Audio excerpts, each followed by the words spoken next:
Tonight, Tropical Storm Alberto lashing Texas, leaving beach towns underwater. The first named storm of the season drenching parts of the Lone Star State before making landfall in Mexico. The system blasting the region with heavy rains, gusty winds, and coastal flooding. Ambulances struggling to reach communities completely washed out. Parts of the West reeling from deadly wildfires. Thousands of acres up in flames in New Mexico. And out east, sweltering temperatures continue to scorch millions when we could finally see some relief. Also tonight, Netanyahu slams the U.S. The Israeli Prime Minister alleging President Biden is withholding weapons. The White House stunned and confused over the accusation. The growing divide between the two countries and the new concerns of a two-front war. Israel signaling it's preparing for an offensive in Lebanon. Euphoria actor deepfake. Actor Jacob Elordi, the latest celebrity to fall victim to AI deepfake. The fabricated video seen by millions and the unlikely duo teaming up for the first time to tackle the growing problem. A plastic surgeon charged in his wife's death after she went into cardiac arrest on his operating table. The doctor allegedly waiting before eventually calling 911. The extensive investigation into malpractice and negligence and the accusations he allowed his wife without a medical degree to assist in her own operation. Petty politics. A Republican rep admitting to dumping water in her Democratic colleague's bag for months. How she was caught in the act. Plus, defacing Stonehenge, the shocking moment climate protesters rush in and spray an orange substance on the UNESCO site. What we're learning about the attack on one of the world's most famous monuments. And celebrating Juneteenth, the special trip honoring more than 24 Black veterans, their fight for this country being recognized on this commemorative day. Top Story starts right now.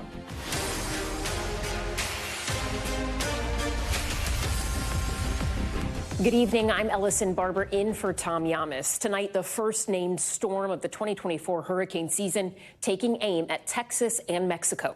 Right now, Tropical Storm Alberto is churning in the Gulf, threatening millions along the coast. The storm is expected to strengthen slightly before making landfall in Mexico early tomorrow morning.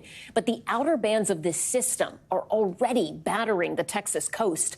Shocking drone video shows several beach towns completely submerged in water, and a reminder the brunt of this system has yet to come. In Rockport, intense waves crashing along the beach, coastal storm surge seeping into several communities, and roads are completely washed out. One woman left stranded after her car got stuck in the floodwaters. Police coming to her rescue. We're hearing of a number of water rescues at this hour. And this is just the beginning of what is expected to be an above-average hurricane season. NOAA, the National Oceanic and Atmospheric Administration, is predicting 17 to 25 named storms. And of those, 4 to 7 are expected to become major hurricanes, meaning Category 3 strength or higher. Out east, a record-breaking heat wave continues to bake 74 million Americans. The high temperatures hitting particularly hard across states like Vermont and Maine, where they rarely get 90-degree days. In New Mexico, raging wildfires leaving at least 2 people dead. And now we're getting a new look at the devastation. Cars left completely charred, homes reduced to rubble. Making matters worse, severe storms are bringing a new danger to the region, flash flooding. The National Weather Service issuing this urgent warning, saying an extremely dangerous situation is unfolding with torrential rainfall parked over burn scars. NBC New York meteorologist Violeta Yas standing by to break down this string of extreme weather. But first, NBC's Sam Brock joins us live tonight from the storm zone in Galveston, Texas. Sam, talk to us about what you're seeing right now. We see that rain all around you, the floodwater. How are things looking? Yeah, the floodwater, yes. You know, Ellison, it's pretty remarkable. It's not raining right now. We haven't gotten that much rain here in Galveston or the Galveston area, and yet the storm surge is a major concern. Look behind me right now. This is a development with about 300 homes, Ellison. The vast majority of people who are either renting or live back there are seeing water covering their streets. This tropical system is hundreds of miles away, and yet tonight it is crushing Texas. Tropical Storm Alberto has unleashed fury tonight on Texas. The storm surge slamming seawalls in Galveston, tormenting Rockport with torrents of water and rendering Gulfside communities in Freeport virtual lakes. How high was the water? Thigh high. Yeah, at least mid-thigh. Yeah. It It was hard. It was hard to walk in, especially down this stretch. The current, you could feel it. Vacationers Dustin Leeds and Christine Martin went to sleep on dry land, now surrounded by water. There was no evacuation order, so nobody really knew how bad it was going to get. And it's not just this development with dozens and dozens of homes underwater. All you got to do is cross the street and you have basically the exact same situation on the other side of the road with probably hundreds of people flooded out tonight. Challenging access for first responders who had to team up with fire crews. Trying to get your ambulance into a lot of these neighborhoods, how difficult is it?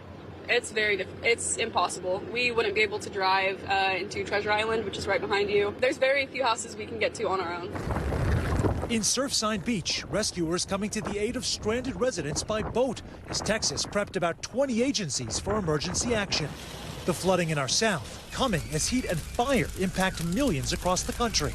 Raging New Mexico infernos have now claimed 2 lives, including a talented guitarist from Ruidoso, while a heat wave smothers about 65 million people from the Great Lakes to the Northeast. Few tonight feeling good about this weather nightmare. We've just never been through anything like this before, and we're just going to have to take it one day at a time. And Sam is back with us now. Sam, could you talk to us a little more about just how unusual it is to see an event like this with the tropical system seemingly so far away? Have we seen anything like this before? Very unusual. It's worth pointing out, Ellison, that Alberto is expected to make landfall in Mexico 700 miles away as a tropical storm. We're not even talking about a hurricane here. And yet the state of Texas, we've learned, has seen sea level rise in the last 70 years of 1.5 feet. So what we're looking at on the ground right now tonight is the 7th highest water level that they have ever seen here since 1957. Courtesy, perhaps in part, of sea level rise and also just the sheer amount of rain and moisture that's in the atmosphere. That's how we find ourselves where we are today. It is the new normal and what so many folks here are trying to adjust to. And yet, one final point, of all these homes that we talked about, the vast majority of them have not been implementing any sort of changes in terms of stopping storm surge or blunting erosion because it's not their permanent homes. They're just renting out here. And that is another dynamic in Texas, in Florida, and a lot of these vacation destinations that has to be grappled with.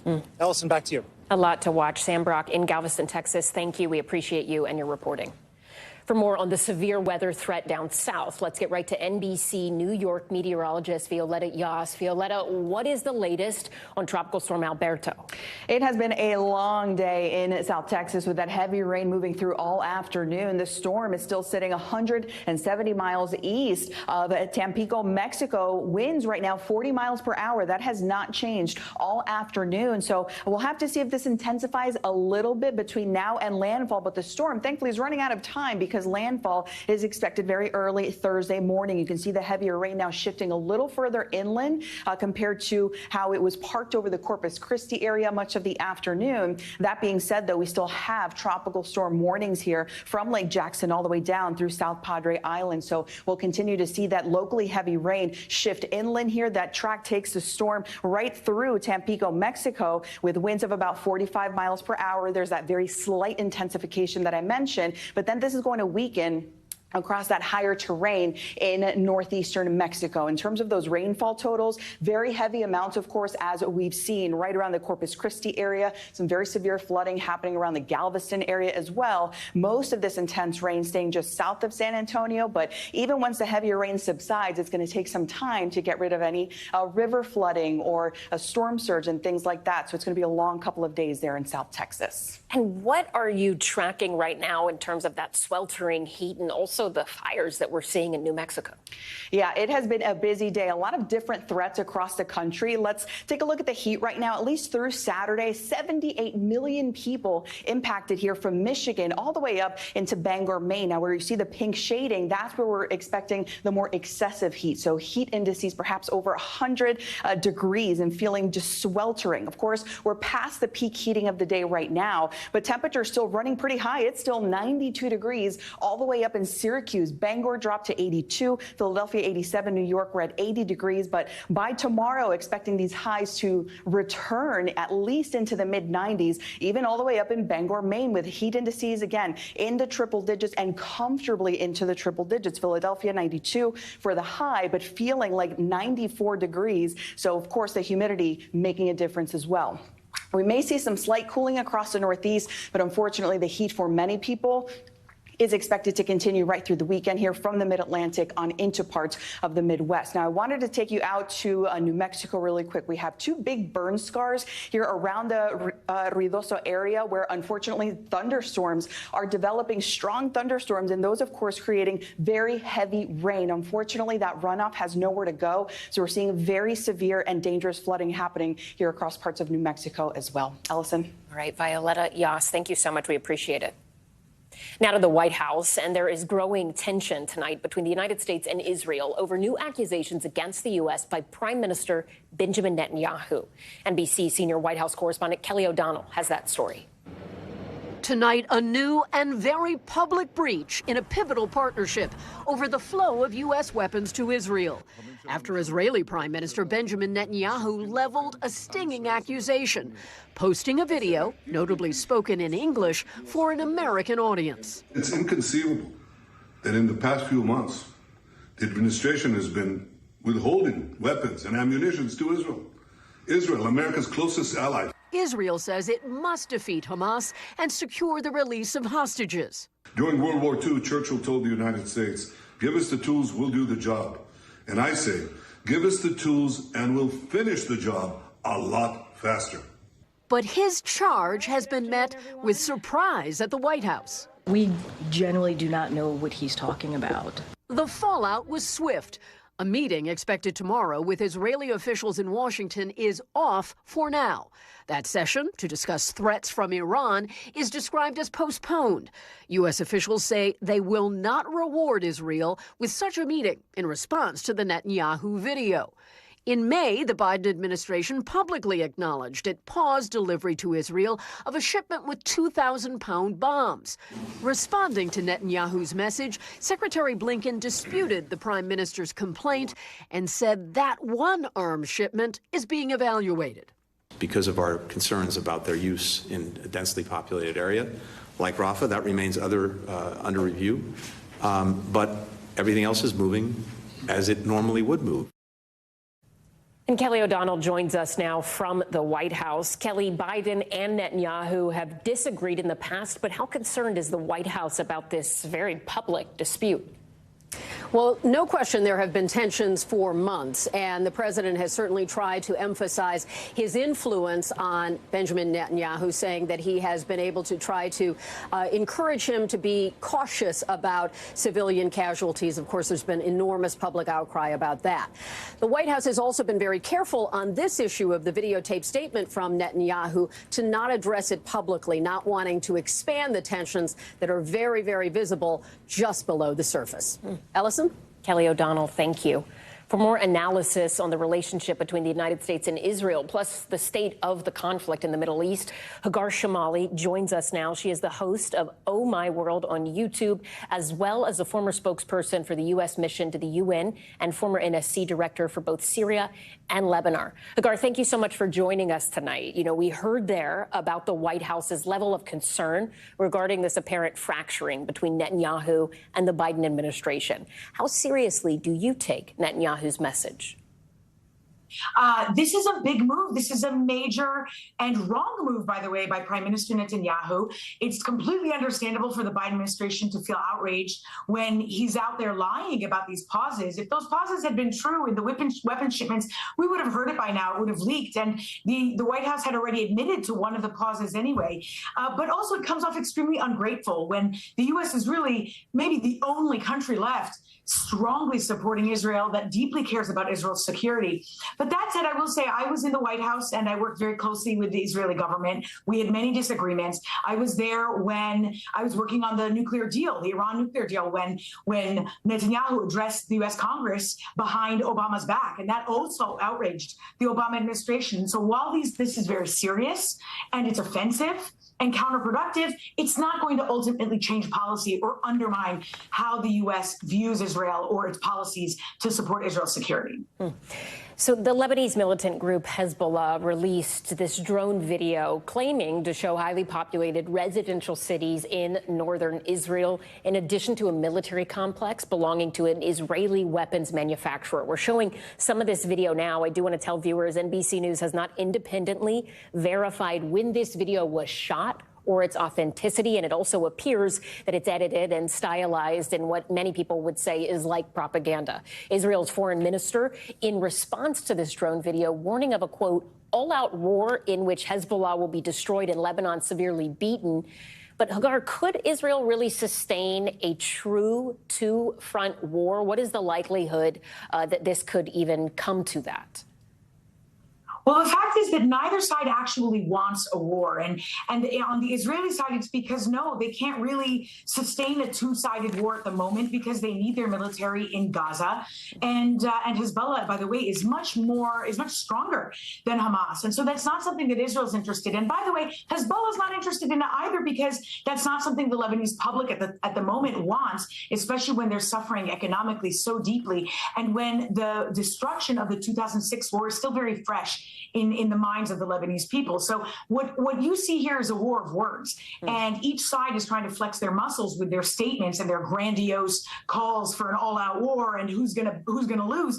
And the thing is that while that is very risky and that could genuinely escalate things further, at the end of the day, neither side wants it. And so what the only party I really see being able to hold both sides back is the United States. And so hopefully the U.S. will be able to calm tensions further. You already see U.S. officials in the region doing that so that it doesn't escalate further. If it were to start into something much wider, it would happen this summer. But if it doesn't happen this summer, I don't see it happening beyond that. Okay. Could we talk a little bit, though, about the fighting capabilities and some of the differences or lack thereof between Hezbollah and, say, Hamas? Because Hezbollah is a well-armed militia, right? How do they compare to Hamas in terms of being an adversary to Israel? And how does Lebanon, which is a lot more well-armed, factor in? Hezbollah operates in Lebanon, but technically different than the Lebanese government, right? Sure. I'm glad you asked about Hezbollah. I worked on Hezbollah when I was at the Treasury Department very closely. Hezbollah is much stronger. They have much more money than Hamas. They have a bigger army than Hamas, and they have collected many more missiles than Hamas did, including precision missiles and Scud missiles, things of this kind that make Hezbollah very strong. And that's something that Israel remembers very deeply when it was in a war with Hezbollah in 2006, that it wasn't some kind of job that was easy to finish off because of how big they are, how much they have their weapons facilities stored everywhere. But Hezbollah has a lot to lose.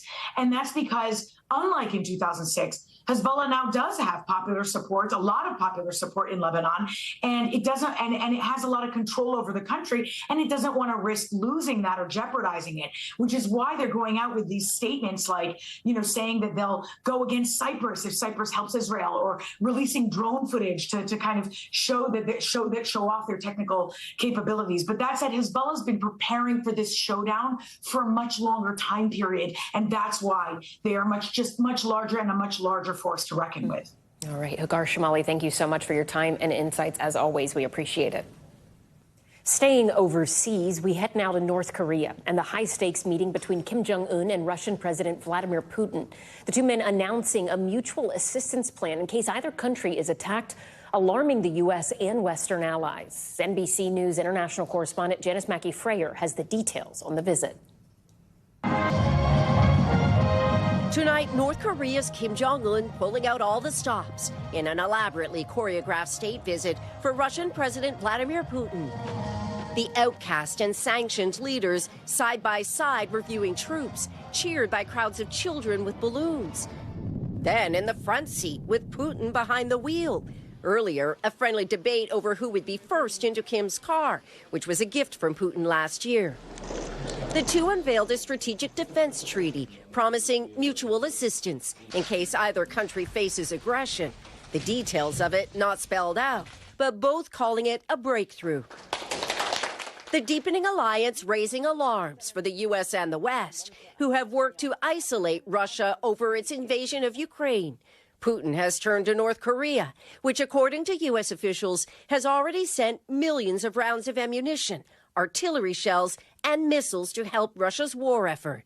North Korea is providing significant munitions to Russia and other weapons for use in Ukraine. A looming worry what North Korea might gain from Russia in return, including access to the sort of military technologies that could enhance Kim's nuclear, missile, and satellite programs. The visit and all its fanfare doing little to ease concerns. And Janice Mackey-Frayer joins us now from Beijing. Janice, you mentioned the help that North Korea has already sent to Russia for its war effort in Ukraine. Do U.S. officials expect that to increase in the wake of this new agreement? That is the concern, that this visit is going to pave the way for more of the arms transfers that the U.S. believes have already been happening. For Putin, it's practical. He needs weapons and ammunition. For Kim, it's more strategic. He needs everything, especially the sort of military technologies that could help push his nuclear and missile programs ahead and get his satellites launched. So in that sense, this visit is a sign of more worrisome things to come. There's also no explanation of what this mutual defense treaty means. What constitutes aggression? Is it Ukraine fighting Russia, or the U.S. doing military drills with the South Korea or Japan? So there is a lot that is still unclear. What we know, though, is that there's the opportunity for a replenished Russia and an emboldened North Korea to be more problematic for the U.S. and its allies. Allison? Janice Mackey-Frayer in Beijing, thank you. Still ahead, the urgent manhunt for a suspected murderer. Police combing through several states trying to track him down where he was last seen before vanishing. And a plastic surgeon under arrest, the doctor being held responsible for his wife's death on his own operating table. What went wrong as she went under the knife? Plus, the Euphoria actor targeted by an AI deepfake. The lawmakers working to tackle the growing problem with the technology.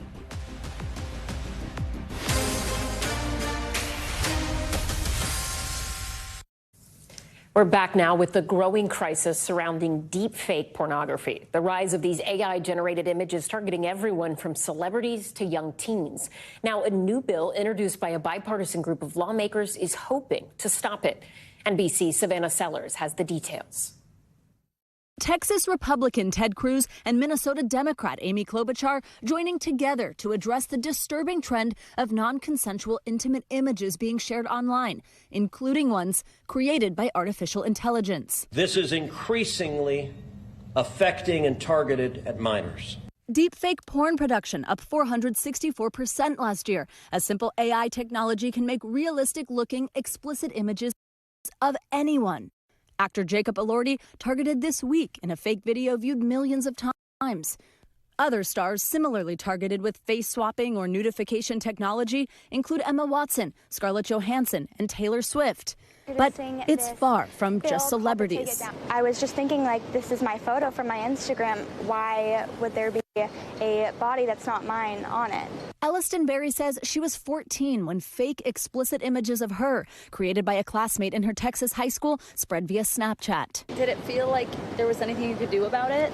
I felt totally helpless as these images were going around. Snapchat says it has zero tolerance for pornography and encourages the use of its reporting tools. But Barry's mother says it was 8 months before the social media platform took action in their case. The new bipartisan bill, known as the Take It Down Act, puts the onus on tech companies, requiring them to remove non-consensual intimate imagery within 48 hours of receiving a credible complaint. And the bill targets individuals, making it a federal crime to publish the images. A crucial step, says legal scholar Marianne Franks. Kinds of distribution is important. Yes, the platforms are important, but making sure that any person who is thinking about doing this to another person thinks twice, because they might have to face really serious consequences. That's key. Innocent victims like Elliston Berry, hopeful help is on the way.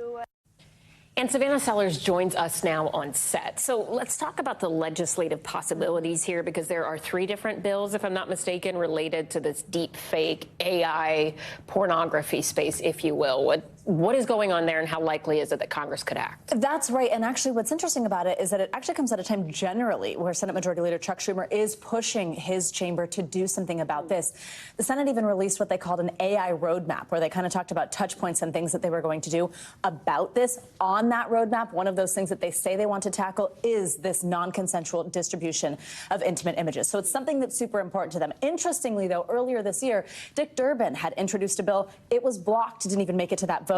The criticism of it being that it was too broad and could stifle technological innovation. There's really a towing the line here of free speech concerns as well as tech concerns when it comes to, hey, how do we define what is allowed and what is not allowed? One thing, though, that is promising to see is there is quite a bit of bipartisan support generally for these bills. And the young girl you spoke to in your piece, Elliston, 14 years old, right? It takes a lot to go up and tell somebody what happened to you when it's something like this where you feel embarrassed on your own. But surely it seems like she might not be the only one. Is that a fair read? Oh, it's absolutely a fair read. Yeah, she was 14 when this happened, just turned 15. She just describes how awful it was. You know, you wake up and she was like, I had to try to explain to people, promise people it wasn't real. Some of them didn't believe me because it is possible to make them look so realistic. For her, she said, as you heard there, I noticed my face, but it wasn't my body. How is that happening? It's like as we're even realizing that this is a possibility, her parents saying, we didn't even know this was possible. We're like, what are you talking about? Police having to describe it to them what happened to her was very difficult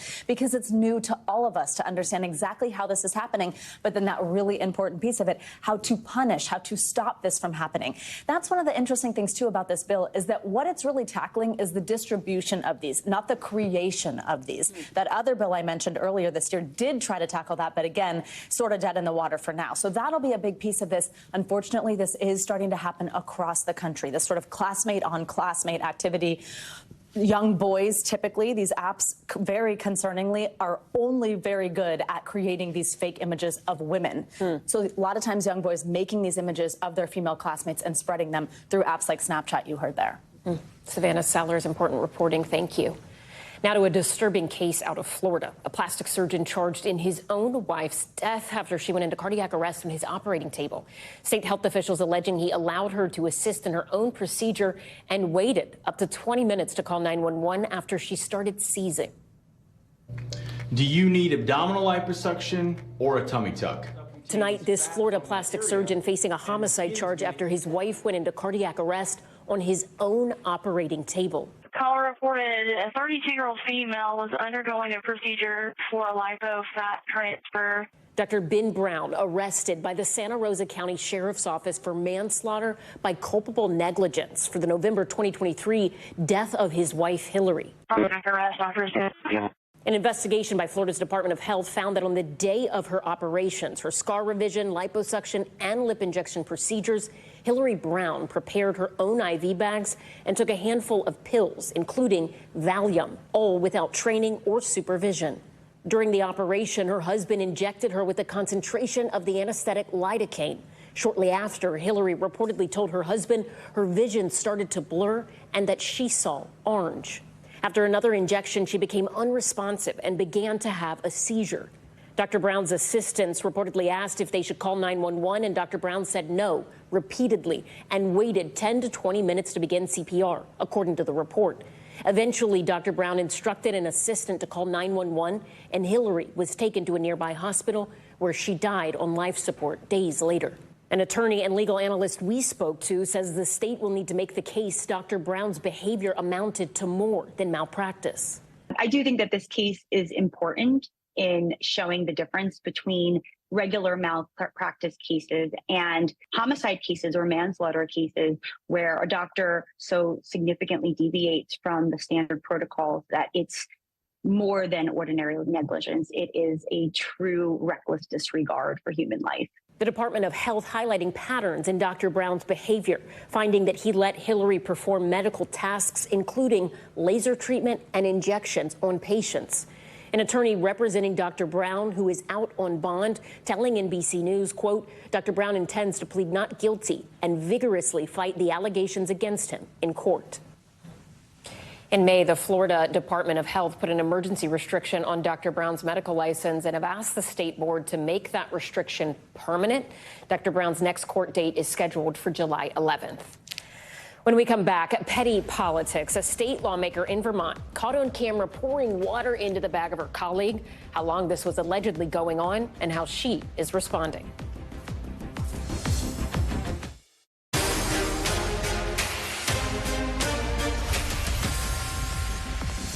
We are back now with Top Stories news feed, and we begin with the multi-state manhunt for an accused murderer. Authorities say 50-year-old Stacy Lee is connected to at least 3 murders in Oklahoma. He was last spotted outside of a motel in Arkansas, about 50 miles from Little Rock. He also reportedly has ties to Alabama. Authorities say he should be considered armed and dangerous, and anyone who sees him should not approach but contact police immediately. The surviving son of convicted killer Alec Murdaugh filing a defamation lawsuit against several major media companies. Buster Murdaugh is suing Netflix, Warner Brothers, and others over 3 different docuseries that he alleges link him to the death of his high school classmate Stephen Smith. Buster denies any involvement in that death, calling the rumors, quote, baseless and false. No comment yet from the companies named in the lawsuit. Louisiana will now require the 10 Commandments to be displayed in every classroom. The state's Republican governor signing the controversial bill today. It was initially approved last month, mandating that all public school classrooms from kindergarten through state-funded colleges display the 10 Commandments on a poster by early next year. Supporters argue the religious text is a historical document. The ACLU has already announced its plans to sue.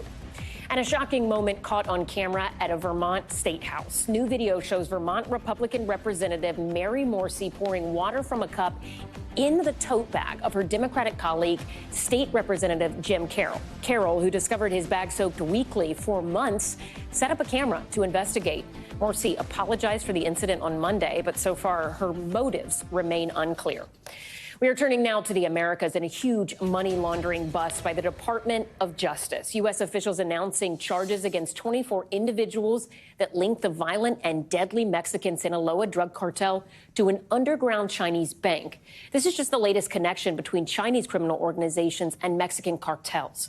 Our Morgan Chesky has more. Tonight, troubling global ties following a massive money laundering bust. Authorities connecting Mexico's infamous Sinaloa drug cartel to an underground Chinese banking group in Southern California. We have over $50 million in drug proceeds laundered through this investigation. Following a multi-year effort by U.S. officials, the Department of Justice announcing charges against 24 people accused of being connected to the cartel. The indictment that we announced today charges Mexican drug cartels and Chinese money laundering groups with partnering together to perpetuate a cycle of destruction in this country. The investigation, dubbed Operation Fortune Runner, uncovered how 45-year-old Edgar Joel Martinez Reyes allegedly ran the sophisticated network. Suspects, some of them Chinese, collected bags of cash from cartel associates in the Los Angeles area. That cash was then deposited into a Chinese bank controlled by a money laundering broker. Investigators say the broker then used that money to purchase goods in China, including precursor chemicals used to make both meth and fentanyl.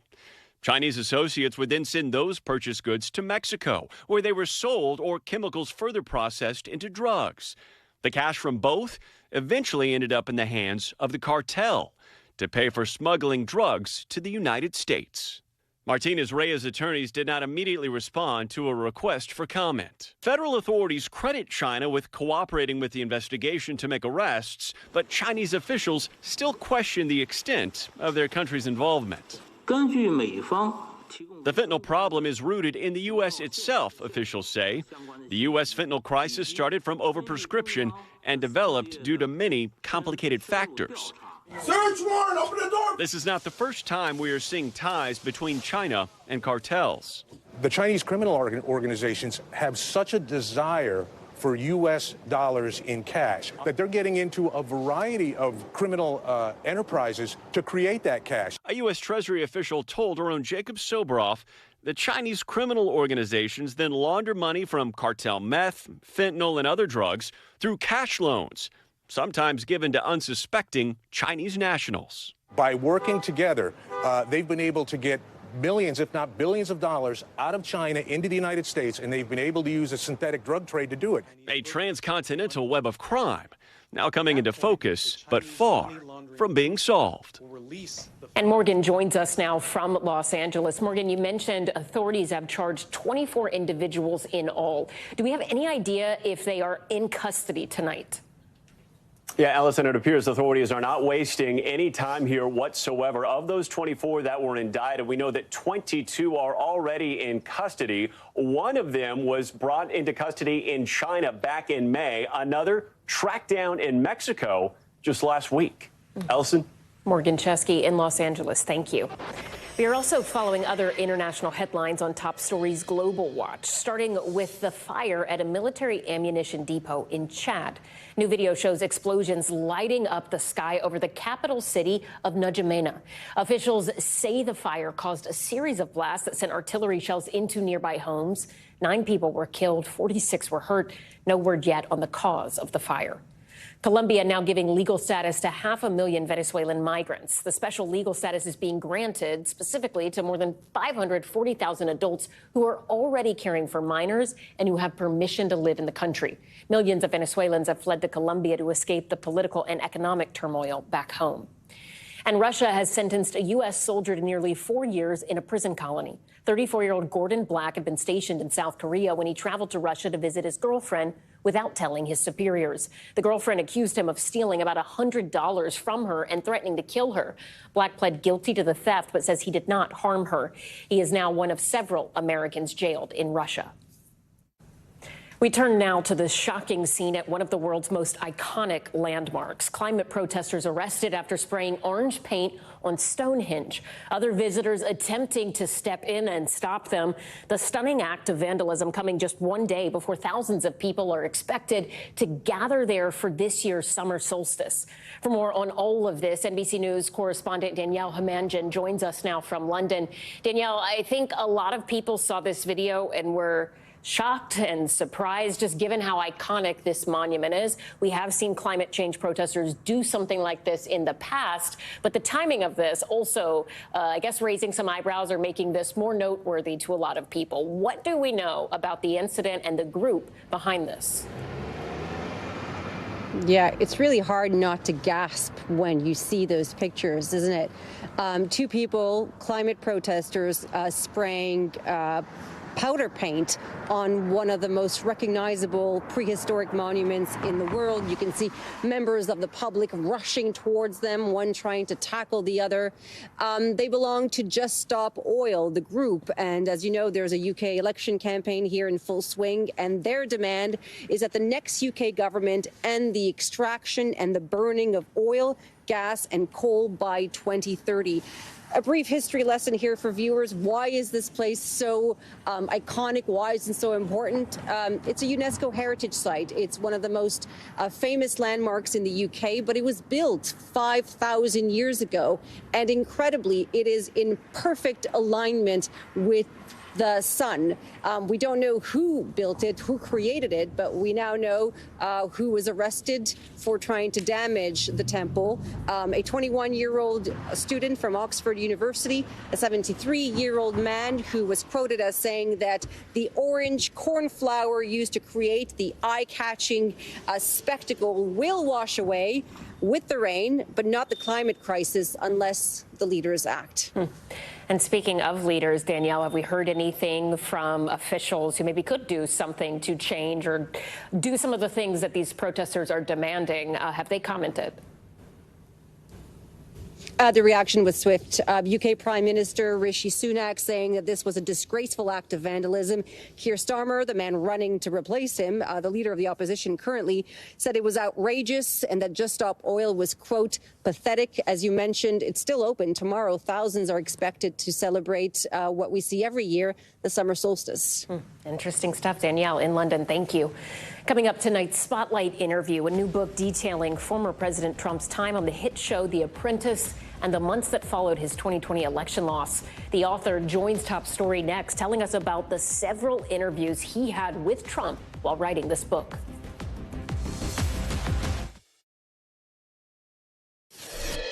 I'm Rossi with the project manager.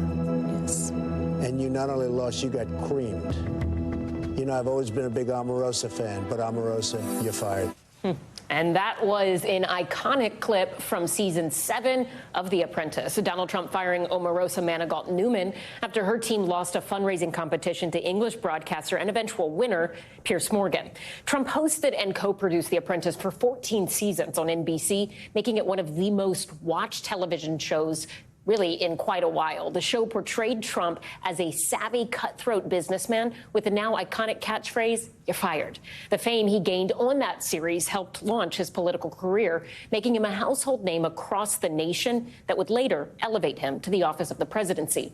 In a new book, Apprentice in Wonderland, How Donald Trump and Mark Burnett took America through the looking glass, we learn details, many coming from Trump himself, about his time on that show. Readers also get a closer look at Trump's mental headspace in the months following his 2020 defeat to Joe Biden. We are joined now by the journalist Trump shared those stories with, the author of this book, Ramin Situdeh. In addition to author, he is also the co-editor-in-chief of Variety.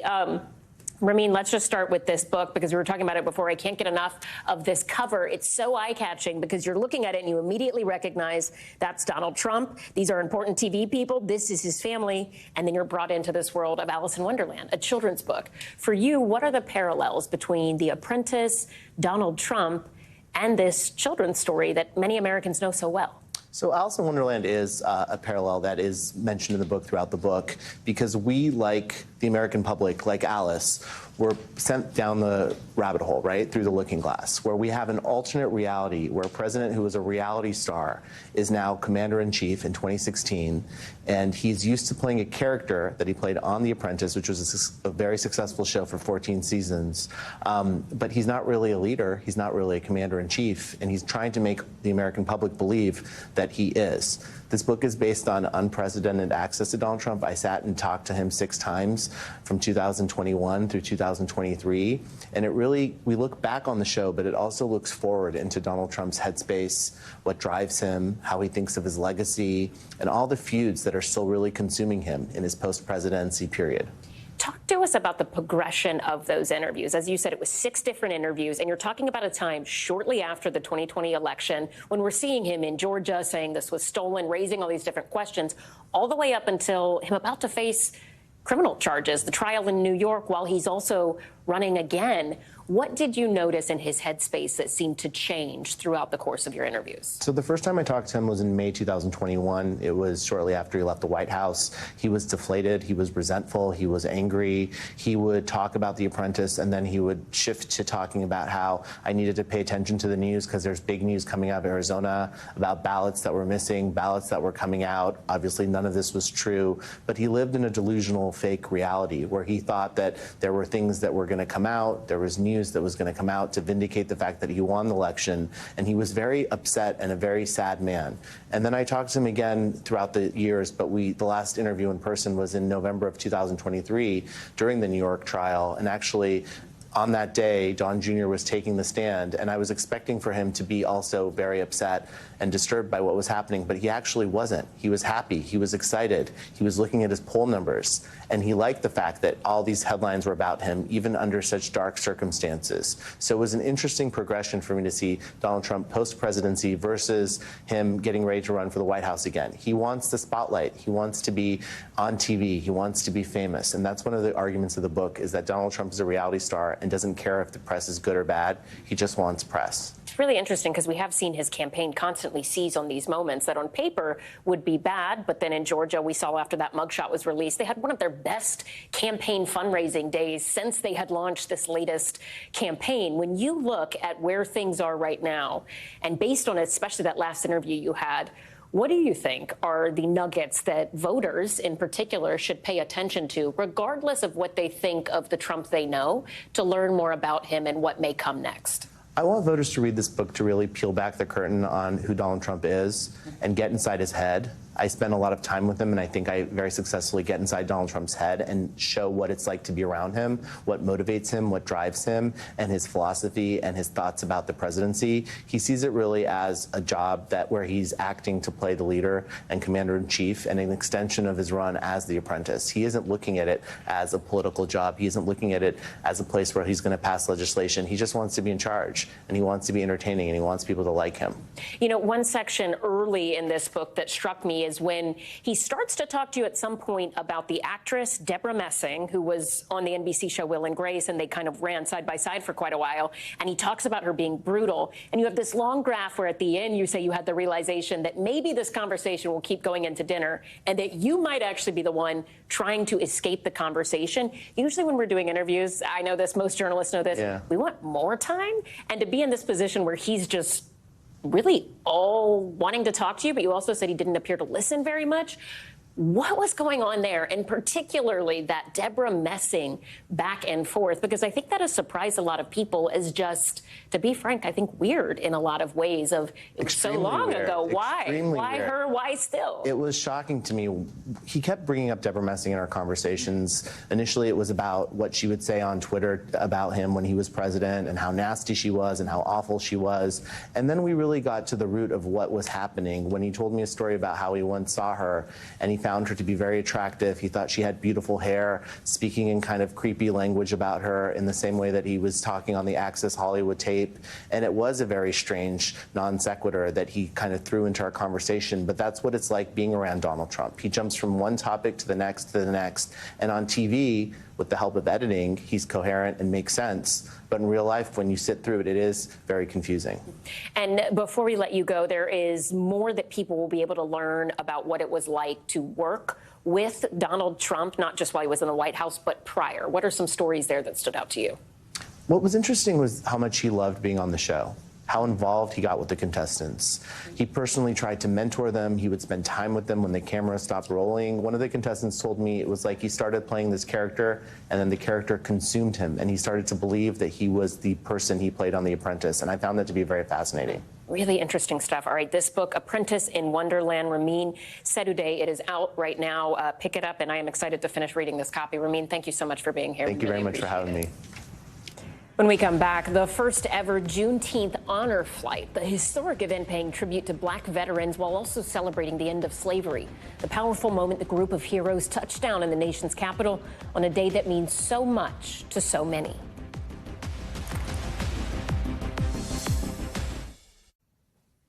Finally, tonight, the country honoring Juneteenth, which commemorates the emancipation of enslaved people here in the United States. The National Monument to Freedom in Montgomery, Alabama, hosting a dedication honoring the millions of enslaved black Americans and their descendants.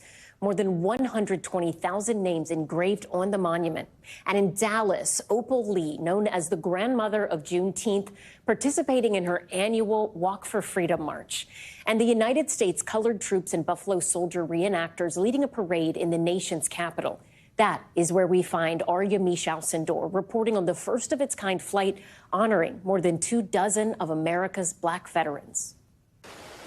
For Rodney and Ruth Walker, celebrating Juneteenth in the nation's capital is historic. I feel honored and I feel appreciated today as a veteran. Both served during the Vietnam War, Rodney as a combat Marine and Ruth with a job stateside. The two married in 1971. Early this morning, the couple started their day joining some of America's finest heroes. We'll get ready to board. On a trip from Atlanta to Washington, D.C. Their trip, the first of its kind, the Honor Flight Network bringing together these 26 black veterans, paying tribute to those who served and marking the end of slavery in the U.S. Today's veterans greeted with a water cannon salute and a warm welcome. What's it feel like to be here on Juneteenth as part of this historic flight? First of all, I would have never imagined being here at all, let alone Juneteenth. I'll cherish this moment for the rest of my life. Since 2005, the Honor Flight Network has flown nearly 300,000 veterans into D.C. Today, the group visited a number of war memorials, making a stop at Arlington National Cemetery, laying a wreath with 101-year-old Calvin Kemp, who served in World War II. I broke down in tears. For the walkers, a day of reflection. I see other men like me who served their country bravely and courageously and with honor, and now they're here, and they're celebrating. Yamiche Alcindor, NBC News, Washington. Thanks so much for watching Top Story. I'm Ellison Barber in New York for Tom Llamas. Stay right there. More news now is on the way. Thanks for watching. Stay updated about breaking news and top stories on the NBC News app or follow us on social media.